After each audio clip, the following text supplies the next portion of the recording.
What we were doing up to that last minute before we actually did take it down was applying braces, basically studs, vertically running up the face of the construction, and then also cross members, because we wanted to make sure that once it was off the wall, the excess canvas that we had applied to the surface of the mural could be stretched around those panels.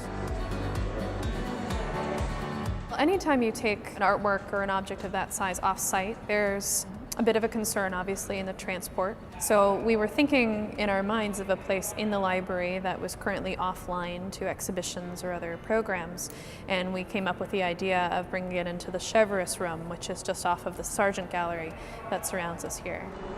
Somebody else gonna go flying. Yeah. Should someone be right down there? No, but should we block them? We calculated that the total weight of the mural, whatever plaster was still stuck on the reverse of it, and then also this temporary rigid panel construction, was upwards of 375, 400 pounds. Sorry.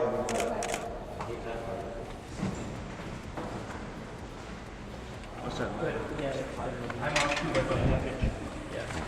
All right, keep going. Okay, that's good. The removal process was a really fascinating thing to watch. Actually crank the painting down off the wall. All right, we're down. Yay! Yay! You guys are great. Great work. The mural is just a little over 7 feet wide, so that allowed us then to tip it on its side, and there was the access space on one side of the scaffolding by the lobby there to be able to walk it out onto that surface. 1, 2, 3.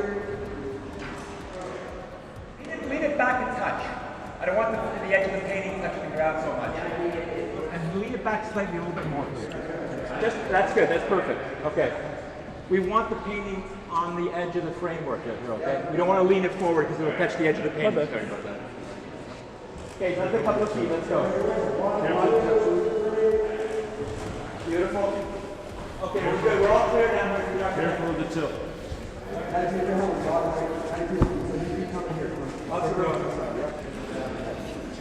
Are you good? One step at a time. We're good. We're good.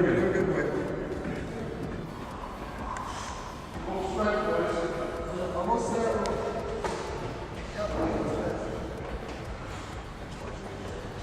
The most harrowing moment was perhaps getting the panel in the door just behind me here.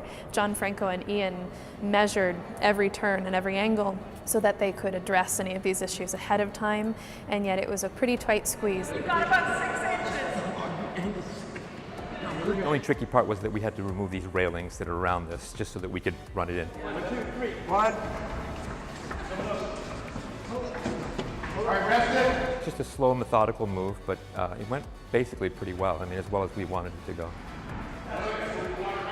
Puvis created these works to function as a continuation of the architecture. They're really well integrated into the space, both their palette and their form. It fits so well into the building. It's been fascinating to see this become its own individual painting.